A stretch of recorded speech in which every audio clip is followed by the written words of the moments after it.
Assalamualaikum warahmatullahi wabarakatuh.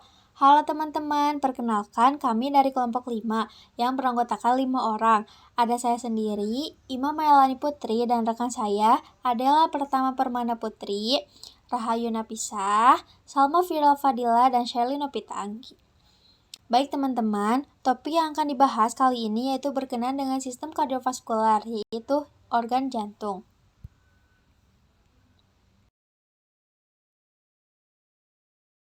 Jantung dalam bahasa Latin disebut chord dan dalam bahasa Yunani disebut kardiak, yang merupakan organ berotot yang memompa darah melalui pembuluh darah oleh kontraksi berirama yang berulang dan terletak dalam sebuah selaput yang dinamakan dengan perikardium.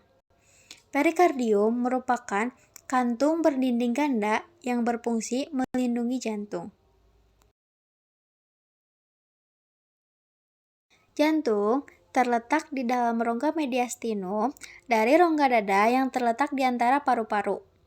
Secara garis besar, mediastinum terbagi menjadi dua, yaitu mediastinum superior dan mediastinum inferior. Lapisan pada jantung terdiri dari epikardium, miokardium yang bertugas untuk kontraksi dan memompa darah. Lapisan dalamnya disebut endokardium yang merupakan lapisan endotelium. Endokardium ini melapisi bilik jantung dan juga katup jantung. Miokardium memiliki pembuluh darah khusus yang disebut pembuluh koloner yang terletak di bagian luar jantung dan kemudian menembus ke dalam miokardium untuk membawa darah ke lapisan itu.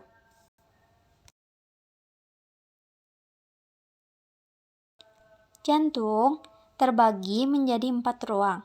Yang pertama, atrium yang berarti jalur masuk, yang terdiri dari atrium kiri dan atrium kanan, ventrikel kanan dan ventrikel kiri.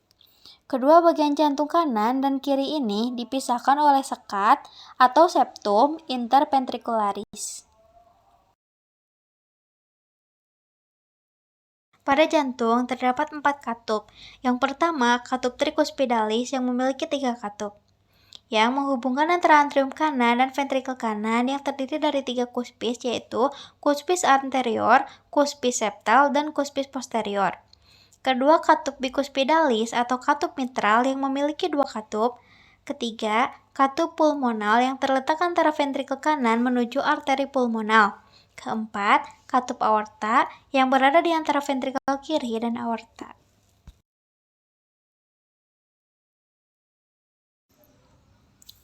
Aliran darah di jantung.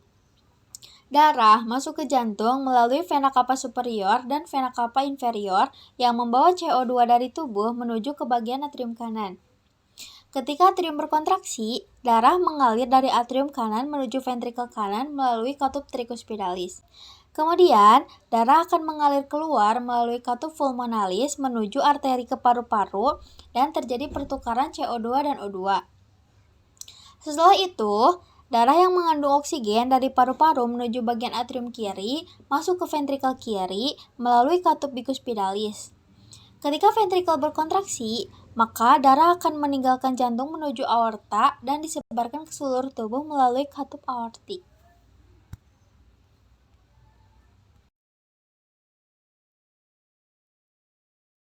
Siklus jantung adalah peristiwa yang terjadi pada jantung berawal dari permulaan sebuah denyut jantung sampai berakhirnya denyut jantung.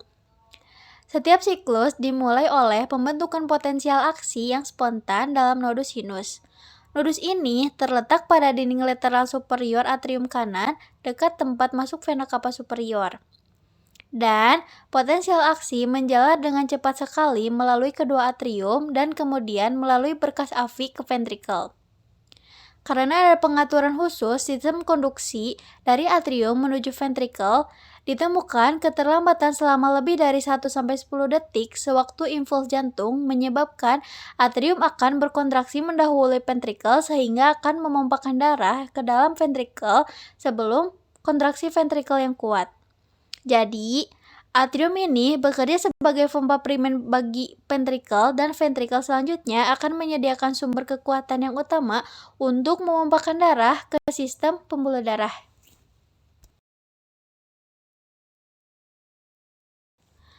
Menurut American Heart Association, detak jantung atau denyut nadi menunjukkan berapa kali jantung berdegup. Dalam satu kali sesi pengukuran, denyut jantung dihitung setiap 1 menit. Bunyi jantung normal. Bunyi jantung normal timbul akibat penutupan katup jantung. Terdapat 2 bunyi jantung normal, yaitu bunyi jantung pertama atau S1 dan bunyi jantung kedua atau S2. Bunyi jantung pertama. S1 terjadi karena penutupan katup mitral dan trikuspid. Bunyi ini menandai awal fase sistolik, ventrikel, dan denyut nadi perifer yang dirasakan pada saat yang sama atau segera setelah S1. Bunyi jantung kedua. S2 terjadi karena penutupan katup aorta dan pulmonal. Bunyi jantung ini menandai akhir fase sistol, ventrikel, dan awal fase diastol. Katup pulmonal menutup tepat setelah katup aorta dan memanjang setelah fase inspirasi atau pada kerusakan yang menyebabkan lebih banyak darah yang memompa keluar dari ventrikel kanan. Oleh karena itu, S2 mungkin tidak selalu terdengar sebagai satu suara yang menyatu, namun mungkin terdengar atau memiliki 2 bunyi yang terpisah, atau S2 split.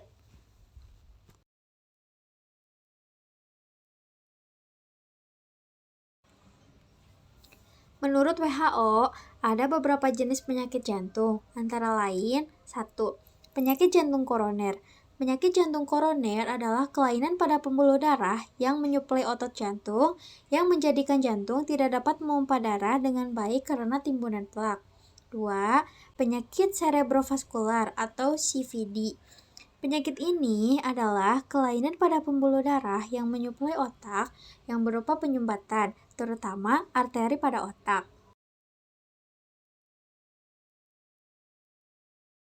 3. Penyakit arteri perifer. Penyakit arteri perifer adalah kondisi penyempitan pembuluh darah yang menyebabkan aliran darah tersumbat. Penyempitan ini disebabkan oleh timbunan lemak pada dinding arteri yang berasal dari kolesterol atau zat buangan lain. 4. Penyakit jantung rematik. Penyakit jantung rematik adalah kerusakan pada otot jantung dan katup jantung dari demam rematik yang disebabkan oleh bakteri Streptococcus.